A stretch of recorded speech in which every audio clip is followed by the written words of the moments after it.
Good evening, everyone.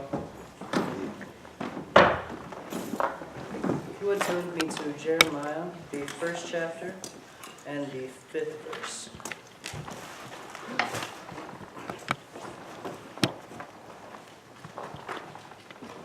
And Jeremiah 1 and verse 5 reads, "Before I formed you in the womb, I knew you. Before you were born, I sanctified you. I ordained you a prophet to the nations." Tonight's lesson will be about passionate commitment. Tonight the lesson will be based on the beginning days of the ministry for Elisha the prophet. It should be clear to anyone that is attempting to be a follower of Christ that God has called everyone to be engaged in his service to others. God is looking for a people full of passion. It's all too often that we take the grace that God has given us lightly. It's often that we allow ourselves to rest in the comfort of the grace of God that provides us salvation, and we never allow it to touch those around us. We need to realize that serving God is more than just an emotional experience, that serving God is more than just great worship and good music. We need to realize that serving God is more than just reading our Bibles and praying to Him every day. Serving God is more than keeping ourselves unspotted from the surrounding culture. And that serving God is always about others, those around us. God is calling His church to another level of walking with Him. God is calling you to another level in your spiritual journey. Maybe we're resting. Maybe you've taken a break for a while. Or maybe you have put in your time and you just don't feel it anymore. But we need to realize that God has no reserves. There are no weekend warriors for Christ. And God is looking for people who will serve Him by serving others. If you would flip over with me to 2 Kings 2. I'll be reading verses 1 through 13.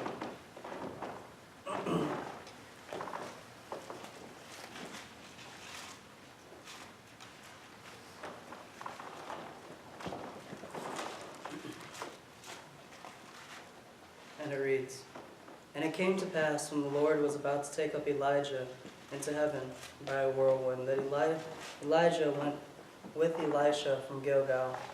Then Elijah said to Elisha, 'Stay here, please, for the Lord has sent me on to Bethel.' But Elisha said, 'As the Lord lives, and as your soul lives, I will not leave you.' So they went down to Bethel. Now the sons of the prophet who were at Bethel came out to Elisha and said to him, 'Do you know that the Lord will take away your master from over you today?' And he said, 'Yes, I know.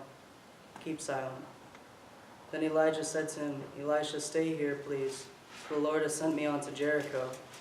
But he said, 'As the Lord lives, and as your soul lives, I will not leave you.' So they came to Jericho. Now the sons of the prophet who were at Jericho came to Elisha and said to him, 'Do you know that the Lord will take away your master from over you today?' And so he answered, 'Yes, I know. Keep silent.' Then Elijah said to him, 'Stay here, please, for the Lord has sent me on to Jordan.' But he said, 'As the Lord lives, and as your soul lives, I will not leave you.' So the two of them went on. And 50 men of the sons of the prophets went and stood facing them at a distance, while the two of them stood by the Jordan. Now Elijah took his mantle, rolled it up, and struck the water, and it was divided this way and that, so that the two of them crossed over on dry grounds. And so it was, when they had crossed over, that Elijah said to Elisha, 'Ask, what may I do for you before I am taken away from you?' And Elisha said, 'Please, let a double portion of your spirit be upon me.' So he said, 'You have asked a hard thing. Nevertheless, if you see me when I am taken from you, it shall be so for you. But if not, it shall not be so.' Then it happened, as they continued on and talked, that suddenly a chariot of fire appeared with horses of fire, and separated the two of them. And Elijah went up by a whirlwind into heaven. And Elisha saw it, and he cried out, 'My father, the chariot of Israel and its horsemen.' So he saw him no more, and he took hold of his own clothes and tore them into 2 pieces. Also he took up the mantle of Elijah that had fallen back from it, and went back and stood by the bank of the Jordan." This evening we're going to take a look at a few lessons that can be learned from the life of Elisha. These lessons are intended to enable us to keep the fire of passion for God burning in our lives and our ministries. The first lesson that we can learn is, like Elisha, we must refuse to be distracted. 3 times in just these 13 verses, Elisha says, "As surely as the Lord lives and as you live, I will not leave you." 3 times Elijah tried to give him an out and give him a discouraging word, but he would not be distracted by his mission. He would not be distracted even by his mentor to do his mission for God. God had called him to a mission and he planned on fulfilling it passionately. It's very easy to become distracted when trying to fulfill the mission that God has given us. Every follower of God is a missionary, and every missionary has a mission. This mission gives us an intent and a purpose. A person with a mission has no time to waste. You must ask yourself, what is God calling me to be passionate about? What are the things in this life that are causing me to be distracted from the mission God gave me? And what is the cause? What is it that causes people to get tired of ministry to others and find it easy to sit on the sidelines? Let me offer you a few suggestions to these questions. First is, people can often distract us from being passionate. The very people that we are trying to serve by doing God's will are those that are draining our energy from doing it. Some can even be our deterrents from wanting to do it in and of itself. Gordon MacDonald, in the book Reviewing Your Spiritual Passion, gives the following breakdown of 5 kinds of people that affect spiritual passion. The first are the resourceful people. They are the ones that initially ignite the passion within us. Second are the important people. These are the ones that share within our passion.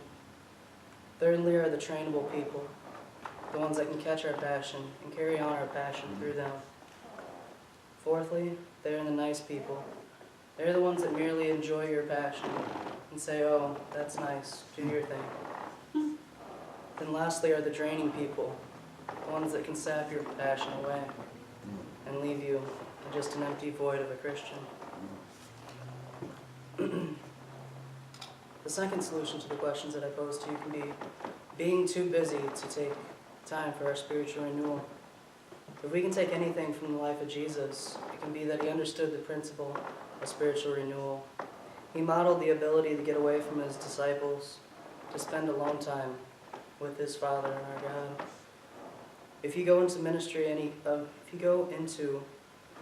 any kind, you must understand the importance of spending time with God for your strength and renewal. We have to spend time daily with our God, praying to him, asking for the strength to deal with the problems that we face on a day-to-day basis. Like Paul said in 1 Corinthians, we can do all things through Christ who strengthens us. All we have to do is ask. The second lesson that we can learn from Elisha, is, like Elisha, we can be passionate about our dedication to our calling. Elisha is first mentioned in 1 Kings 11, with only 3 verses that describe him. From that point on in the story, we have no record of Elisha and of his work. The only hint comes from the passage describing him calling, which ends by declaring, "He set out to follow Elijah and became his attendant." Elisha went into his ministry with nothing. He was to follow around Elijah and merely be his note-taker. It's not until the very end of Elijah's life that we find Elisha show up again. The thing that I found most fascinating about Elisha was that he had no fanfare. No one knew of who he was until Elijah passed. He served an older prophet who at best had a bad dissipation. And if we do a mental profile on him, you'd be fascinated by how bad he was as a mentor. He was mean. He gave his mentee no credit. He wasn't easy to get along with, and he was even worse to work with. On your free time, look at 1 Kings 11 and read about his last little bits of work that he carried out. there is no way that I would want to be his attendee. He just has a bad disposition and somebody I would not want to work with. He never included Elisha in any of his remaining exploits. At least he didn't include him to the point that he received any mention in any of the stories in Elisha's life. He merely served as Elijah's attendant. God expects us to serve by serving others, like Elisha did to Elijah. He calls us to serve without recognition, and he calls us to serve him because it is the right thing to do, not because we get a Christ Follower of the Month award. We are to be dedicated to our calling in the ministry. We are engaged in means that we put time in and effort into whatever it is God has called us to do. In the modern church, lack of dedication is the biggest curse that we can face. And there are an incredible amount of ministries that need to be done, but to be completely honest, I'd much rather see a ministry not get done at all if it's not going to be done to the fullest potential. We have to put everything into what we do as the church. We can't do a ministry and have it sloppy, undisciplined, or done in a careless manner. If we're to teach a class, we must be dedicated to it and prepare to give our best. If I'm going to bring you guys a sermon on a Sunday night, I have to prepare I have 3 weeks to do it. I prepare all 3 weeks and I go over it about 20 times before I come up here. I write it down word for word of exactly what I'm going to say. So when I get nervous, I can come right back to this. Bottom line is, if we're Christ's followers, we will serve him passionately and be dedicated to the calling that he has given to us. We have to throw away the idea of last-minute preparation and shoddy work. Remember the first lesson I did it in about, I can tell I did it in about 15 minutes. I did it on the drive here because I completely forgot about it. I can't do that to you guys anymore. Otherwise, I'm just coming up here and cheating you of what you guys deserve. And gone will be the idea that it's just for the church, so I'll do enough just to get by. You don't realize that every work that we do for the church, we're doing for us to get into heaven at a later point in time. We're helping those in the church through us to get to heaven as well. So every work that we do, it's for the church as a whole. It's not just to keep the lights on for another day. Amen. As we move forward to what God is calling us to be as a church, there will be those who won't make the journey with us. For some, it takes too much. For some, it takes too much time, and it requires too much effort. They're not ready for that kind of commitment. Healthy churches are filled with people who have the mind to work and to serve God. Healthy churches defy the 80-20 principle, which says that about 20% of people do 80% of the work, and that the 80% of people merely watch the 20% do the work. And the third thing that we can take is, like Elisha, will experience a sense of destiny. Elisha had a sense of destiny which kept him faithful. He saw the bigger picture. He saw the end game. He understood it. He knew that God was calling him to something that was far beyond what he could imagine. God wanted him to do something that was bigger than what he was currently doing. Like I said in my lesson about Jonah, God's story is so big that even we as people, his people, are a part of it. Even the mistakes that we make, the refusals that we do, God's story is so big that everything encompasses it. Yeah. And we have to realize that and become passionate about our mission and the ministries that we do. We have to have a sense of destiny that God is calling you to be a part of his family. All that time, Elisha was ministering in the shadow of Elijah. He was doing it because of the sense of destiny. It wasn't because he liked Elijah. It was because that was who he needed to be with. That was who God placed him with. That was his mission. Just like Elisha, as a modern day, talk to any baseball player. that's on any minor league team. They travel on the buses to play in small cities across America, getting absolutely no recognition to fulfill a bigger destiny. They work out just as hard, if not harder, than any professional sports player. And they get absolutely no recognition, which is the hope that they'll play one day. Talk to anybody that's riding the benches on a professional sports team, and they'll tell you that they're working just as hard to play as the all-stars that get all the press. When there are no cameras, there are no lights, and there are no publicity, they keep honing their skill and playing their hardest.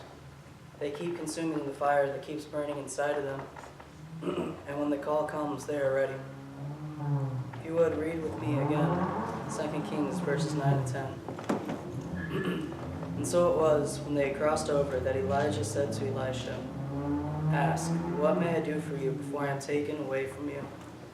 And Elisha said, "Please let a double portion of your spirit be upon me." And so he said, "You have asked a hard thing. Nevertheless, if you see me when I am taken from you, it shall be so from you. But if not, it shall not be so."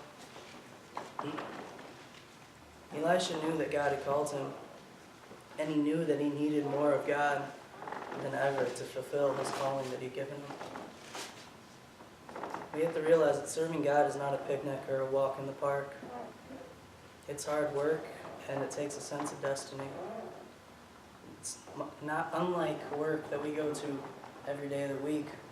We won't see a paycheck every 2 weeks or every week. We have to wait for the big payout at the end of our lives to finally see what our lives have amassed to. See what destiny that we forged within ourselves.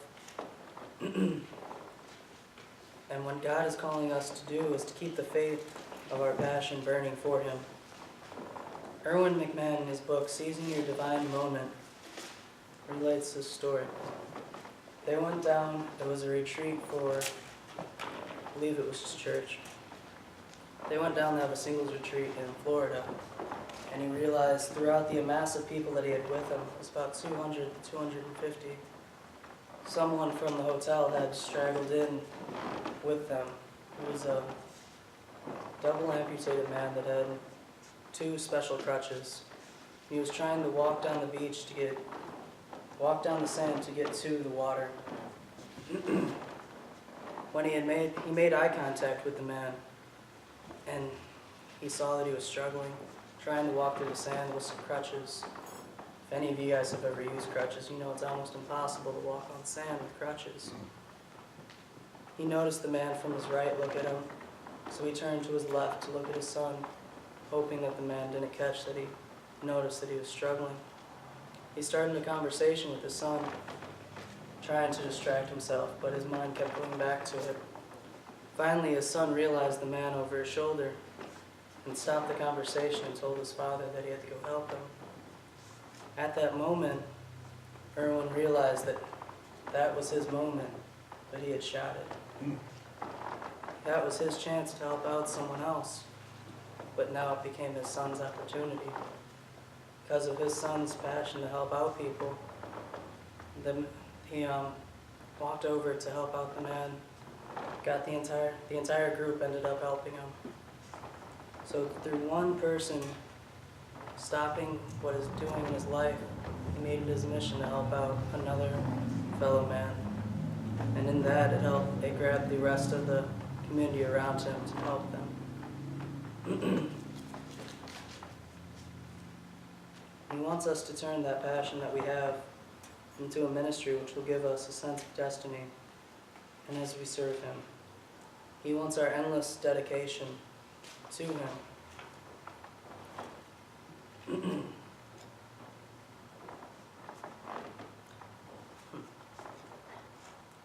really terrible at these. I need to start writing a conclusion, so that way I can end these things on time. With that, I have come to the end of my sermon. I hope you guys enjoyed it. It's actually getting a little bit easier, as much as I hate to admit it, to read these notes to you guys. I hope my thoughts gave you something to think about. Would you please stand for the invitation song? Song number 6, ladies.